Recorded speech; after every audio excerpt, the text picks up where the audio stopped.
Hello everyone, welcome back again. I hope you doing well. और आज है Sunday यानी छुट्टी का दिन। वैसे तो हम होम मेकर्स की, हम हाउसवाइफ्स की छुट्टी नहीं होती है बिल्कुल भी, लेकिन फिर भी मुझे लगता है कि हफ्ते में एक दिन अपने आप को थोड़ा सा रिलैक्स मोड में रख देना चाहिए। इतनी फटाफट हड़बड़ में, स्पीड में इतना नहीं काम करना चाहिए, क्योंकि हम भी इंसान है, कोई मशीन नहीं है कि सातों दिन भागते रहेंगे। तो मुझे पर्सनली लगता है कि जहाँ 6 दिन बच्चों के स्कूल के चक्कर में भागम भाग लगी रहती है सब कामों में, थोड़ा सा संडे को हम लोगों को भी रहता है ना, थोड़ा सा आराम से लेज़ी मूड में थोड़ा रहें और रिलैक्स मूड में रहें। लेज़ी तो नहीं कहूँगी, रिलैक्स मूड में रहें। तो आज का दिन कुछ ऐसे ही होने वाला है। अभी तो फ़िलहाल मैं गर्म पानी पीऊँगी और फिर उसके बाद मैं आपको मिलूँगी नहा धोकर, आराम से पूजा वगैरह करने के बाद में मैं आपसे मिलती हूँ। क्योंकि रोज़ रोज़ वही क्लीनिंग वगैरह दिखाकर मैंने सोचा क्या दिखाऊँ, तो फिर सारे काम निपटाने के बाद में मैं आपको मिलूँगी सीधे ब्रेकफास्ट टाइम पे। तो नहाने से पहले मैंने इतनी सारी यहाँ पर तैयारी कर दी है और मुझे बनाना है लंच, जो कि बहुत जल्दी फटाफट बन जाता है। और क्योंकि तैयारी पहले से है हमारी, तो खाना बनाने में ज़्यादा देर नहीं लगेगी, क्योंकि मेन टाइम लगता है तैयारी होने में। और मैं कोशिश करती हूँ नहाने से पहले ये सारी चीज़ों की तैयारी मैं खुद कर लूँ, ताकि खाना बनाने में वक्त भी ना लगे और फटाफट खाना बन जाए। तो यहाँ पर सारी तैयारी तो मेरी पहले ही थी। तो सबसे पहले आके मैंने नाश्ते की तैयारी करना शुरू किया, क्योंकि नाश्ते में आज बच्चों की डिमांड थी चाउमीन खाने की। तो वही मैं बना रही हूँ यहाँ पर। उसके लिए सब्ज़ी वगैरह मैं पहले ही कट करके गई थी। कोशिश यही करती हूँ हमेशा कि नहाने से पहले अपनी हर एक चीज़ की तैयारी मैं कर लूँ। जब बच्चों के स्कूल होते हैं तब भी मेरा वही रूटीन रहता है, लेकिन बच्चों का टिफ़िन बनाना ज़रूरी रहता है, तो बच्चों का टिफ़िन मैं बनाती हूँ, फिर उसी के साथ में मैं अपने लंच की भी तैयारी कर लेती हूँ। लेकिन जब छुट्टी रहती है या संडे रहता है, तो मैं कोशिश करती हूँ नहा धोकर ही किचन में अपना खाना वगैरह मैं बनाऊँ। लेकिन हाँ, तैयारी मैं पहले कर लेती हूँ, ताकि खाना बनाने में बिल्कुल भी टाइम ना लगे और फटाफट सारे काम हो जाए और अपने लिए भी टाइम निकाल पाऊँ और बच्चों के साथ भी थोड़ा सा उठ बैठ पाऊँ। क्योंकि देखिए, ऐसे तो हर कोई अपने अपने काम में बिज़ी रहता है, बच्चे भी स्कूल वगैरह में बिज़ी रहते हैं, और एक छुट्टी का दिन ही मिलता है जब बच्चों के साथ थोड़ा सा टाइम स्पेंड किया जाए। और अपने लिए भी टाइम ज़रूरी रहता है निकालना, क्योंकि अपना भी एक मी टाइम होना चाहिए, या उस टाइम में आप कुछ भी कर सकते हैं, कोई भी काम कर सकते हैं, आराम कर सकते हैं, अपनी कोई मनपसंद बुक वगैरह पढ़ सकते हैं, मूवी देख सकते हैं। तो अपने लिए मी टाइम 24 घंटे में तो मुझे लगता है ज़रूर निकालना चाहिए। कहते हैं ना कि देखो, मशीन को भी थोड़ा सा रेस्ट करने के लिए भी छोड़ा जाता है, तो हम लोग 24 घंटे इस तरीके से नहीं दौड़ पाते हैं, क्योंकि हम भी इंसान ही हैं। जब मशीन को रेस्ट चाहिए तो अपने को भी थोड़ा सा चाहिए।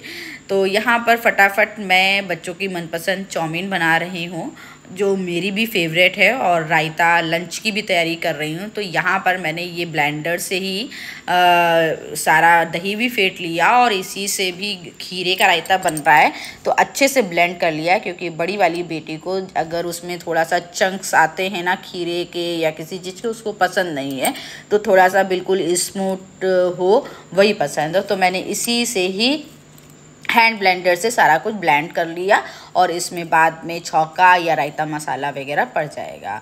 चाउमीन के लिए मैंने एक तरफ मतलब मस्टर्ड ऑयल नहीं लिया है, कुकिंग ऑयल लिया है, और पतला पतला बारीक सा लंबा लंबा प्याज मैंने चॉप कर लिया था, तो उसी को मैंने फ्राई करा है। और ये पत्ता गोभी है और शिमला मिर्च है। गाजर वगैरह मेरे पास नहीं थी इस समय, तो जो भी मेरे पास अवेलेबल था तो उसी से मैंने आज का नाश्ता चाउमीन में तैयार कर रही हूँ।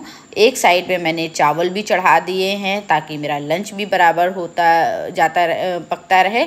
और सबसे पहले आज पूजा मैंने करी, और वह भी नहा रही हैं, आशी पूजा कर रही हैं। तो तब तक, जब तक बच्चे पूजा करेंगे ना, तब तक मेरा ये चुटुर पुटुर वाला जो काम है और ये सारा काम हो जाएगा और नाश्ता भी बन जाएगा।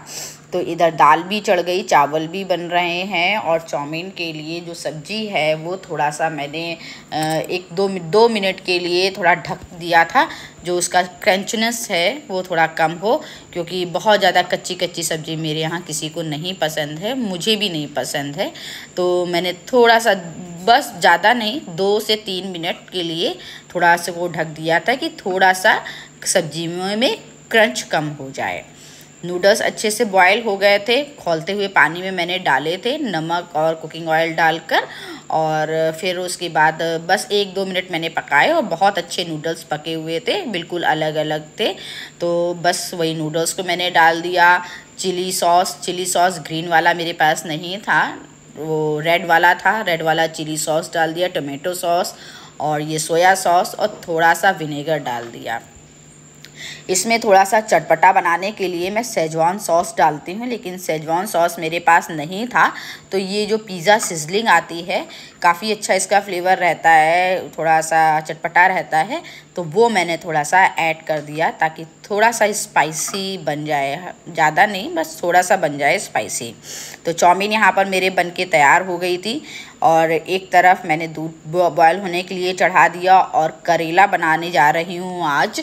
तो करेले के लिए मैंने कढ़ाई एक तरफ चढ़ा दी है। अच्छा, ये जो दूध में बॉयल कर रही हूँ ना, तो इसका मैं बनाऊँगी पनीर, क्योंकि शाम को अभी तो ये दाल चावल करेले की सब्ज़ी हो जाएगा दोपहर में, और डिनर की भी तैयारी मैं इसी समय करके रख रही हूँ ताकि कुछ टाइम मुझे अपने लिए मिल जाए।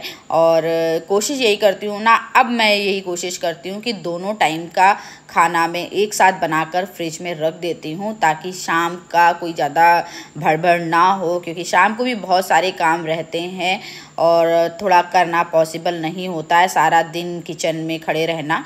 और वैसे भी देखो गर्मी अब आ गई है, तो मुझे लगता है जितना काम ठंडे ठंडे में निपट जाए उतना अच्छा है, नहीं तो फिर बार बार में फिर वही गर्मी पसीना और फिर इतना काम मन से फिर होता नहीं है, क्योंकि जब गर्मी लगती है तो फिर हम कुछ मन से कर भी नहीं पाते, फिर इरिटेशन होती है। तो इससे अच्छा ये है कि ठंडे ठंडे आराम से जितना काम अच्छे से हो जाए, क्योंकि जब हम अच्छे से खुश होके काम करेंगे तभी इतना सब कुछ बनाने का फ़ायदा रहेगा, नहीं तो कहीं ना कहीं कुछ ना कुछ छोटा मोटा गड़बड़ होते ही रहता है। तो यहाँ करेले का मसाला पूरा अच्छे से भुन गया था। मैंने मस्टर्ड ऑयल लिया, उसमें सौंफ डाला था, लंबे कटे हुए प्याज डाला, आम इस समय खूब आ रहे हैं तो उसमें खट्टापन लाने के लिए आम डाला, हल्दी नमक थोड़ा सा बेसिक मसाले धनिया वगैरह मैंने डालकर अच्छे से इसे फ्राई कर लिया।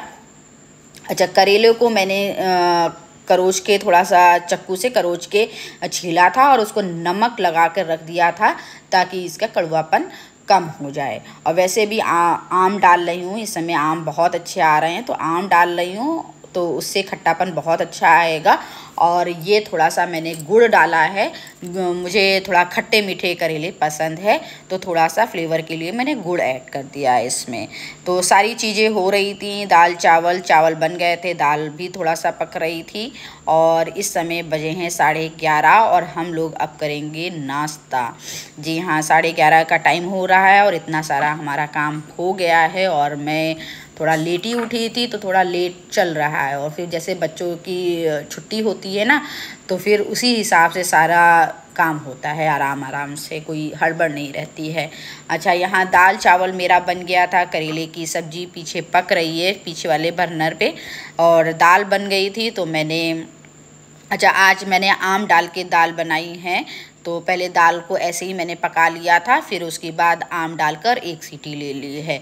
तो यहाँ पर दाल के लिए मैं तड़का तैयार कर रही हूँ। मस्टर्ड ऑयल में थोड़ा सा मैंने जीरा डाला है, प्याज डाला है और ये तड़का बनना है। और कढ़ाई में बन रही है पालक पनीर, तो वही बस बहुत ज़्यादा मसाले नहीं मैं डालूँगी, मतलब खड़े मसाले कोई मैं नहीं डालूँगी, बिल्कुल सिंपल सा मैं पालक पनीर बना रही हूँ, क्योंकि मौसम चेंज हो रहा है तो फिर उतना खड़े मसाले का अच्छा नहीं लगता है खाना, तो बिल्कुल सिंपल सा बना रही हूँ। मस्टर्ड ऑयल ले लिया है, उसमें मैंने जीरा डाला है और ये टमाटर प्याज की मैंने प्यूरी डाली है, मतलब मैंने लहसुन भी नहीं डाला है। और थोड़ा सा इसमें अदरक का भी मैंने पीस लिया था, अदरक का टुकड़ा भी पीस लिया था। तो टमाटर, प्याज और अदरक का टुकड़ा डाला है मैंने। अच्छे से इसे मैं भून लूँगी। और साइड में देखिए मेरी दाल भी फ्राई हो गई है। मसाला भुन रहा है पालक का, पालक पनीर का, और करेले मेरे हो गए हैं। और साइड में चुटुर पुटुर भी काम मैं करती जा रही हूँ, कहीं कुछ फैला हुआ है उसे भी समेट रही हूँ। तो ये सारे काम कंटिन्यूसली चल रहे हैं। पालक डालकर अच्छे से मैं भून लूँगी। और करेले हो गए थे तो इसे एक बर्तन में ट्रांसफ़र कर लूँगी। और फिर उसके बाद जितने भी बर्तन निकल रहे हैं ना धुलने वाले, वैसे उतने निकालती जाऊँगी ताकि शाम के समय खाने के बाद में बर्तन कम निकले। जितने बड़े बड़े बर्तन होते हैं, कढ़ाई वगैरह, कुकर वगैरह, मैं तुरंत का तुरंत धुल लेती हूँ। इससे मतलब सिंक भरता नहीं है। और फिर वो एकदम भरा हुआ सिंक देख लो ना तो फिर ऐसा लगता है कि कितने बर्तन हो गए हैं। तो थोड़ा थोड़ा जो भी निकलता है, मतलब खाना बनाने के जितने भी बर्तन निकलते हैं मैं तुरंत का हाथ धो लेती हूँ। और यहाँ पर पनीर मैंने सेट करने के लिए रख दिया था। ज़्यादातर पनीर मैं घर पर ही बनाती हूँ। और ये देख सकते हैं आप कितना अच्छा पनीर बिल्कुल बन के निकला है। तो ये पनीर भी मेरा रेडी हो गया है। पालक भी बिल्कुल अच्छे से भुन गई है, ग्रेवी बिल्कुल तैयार है। अब इसमें मैं अपना पनीर ऐड कर दूंगी। आप चाहें तो इसे फ्राई करके डाल लें, लेकिन हम लोगों के यहाँ मतलब ऐसे ही सब लोग पसंद करते हैं तो मैं ऐसे ही डाल लूँगी। और यहाँ पालक पनीर भी मेरा रेडी हो गया है। मतलब लंच, ब्रेकफास्ट, डिनर तीनों की तैयारी हो गई है। और अभी टाइम हो गया था 12:30 बजे बज गया था, 12:30 पौने 1 का टाइम हो गया था। तो बच्चों के साथ गपशप भी कर ली, आराम से काम भी हो रहे हैं सारे, नाश्ता भी आराम से बन गया, लंच भी आराम से हो गया। और डिनर की भी तैयारी समझो, सब्जी बन गई है, सिर्फ डिनर में मुझे रोटियां सेकनी होंगी।